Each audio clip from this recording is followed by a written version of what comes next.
We asked medics on the front line around the world to tell us how they're coping. I'm Dr. Arasinama. I'm an internal physician in Hong Kong. Now I'm working in the isolation facilities. During these 4 weeks, I will leave my family and living in a small apartment alone. I will occasionally go home to see my son. However, I cannot hug him. I cannot eat with him. Sometimes my son will ask me to give me a big hug, but I will ask him to stop and tell him, "Oh, mommy is dirty. Please don't come near to me." I can only talk to him. I am Pablo Sanchez, intensive care unit nurse in Spain. It's when you get home that the nightmares wake you up in the middle of the night and you find yourself more irritable than usual. During our workday, we try to cheer up our colleagues, but the nervousness is in the air. Colleagues crying because they are overburdened, fear of being able to infect your loved ones when you get home.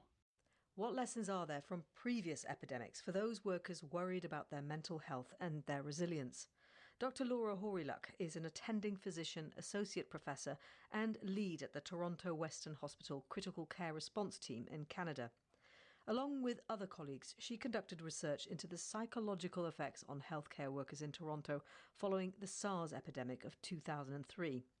SARS, like COVID-19, was an infectious respiratory disease. It affected 26 countries, resulted in more than 8,000 cases, and killed about 1 in every 10 people infected.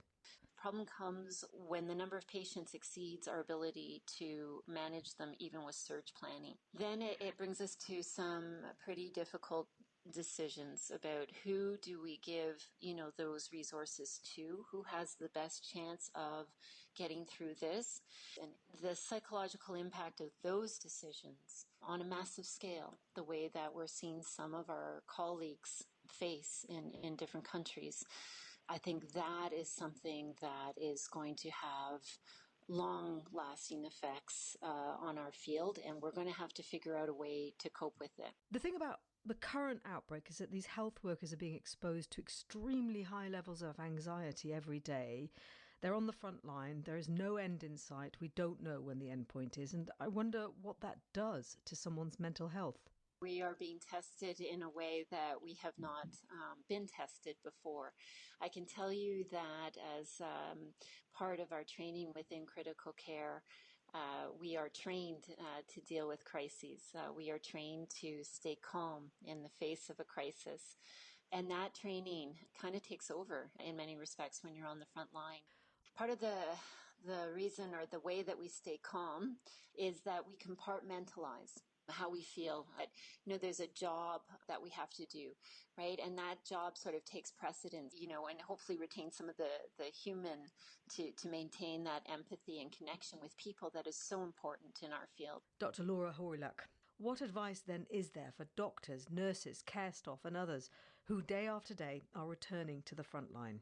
Dr. Alice Cole-King is a consultant psychiatrist working in North Wales. In order for us to save as many lives as possible, we need to adopt the approach of capable calmness. It is not possible to have deep empathy with every patient at the moment. That will be counterproductive and we will help fewer people. So the emphasis is on efficiency, obviously politeness and kindness, but you being able to work in very difficult situations. This means that looking after yourself is even more important.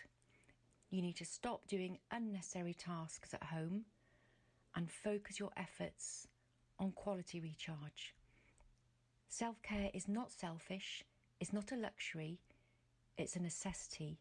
And actually, it's as important as PPE and ventilators. Take regular breaks, try and have enough sleep, try to eat good, quality, nutritious food when you can, stay adequately hydrated and exercise whenever you can. Remember, this is a marathon, it's not a sprint. Psychiatrist Dr. Alice Cole-King ending that report by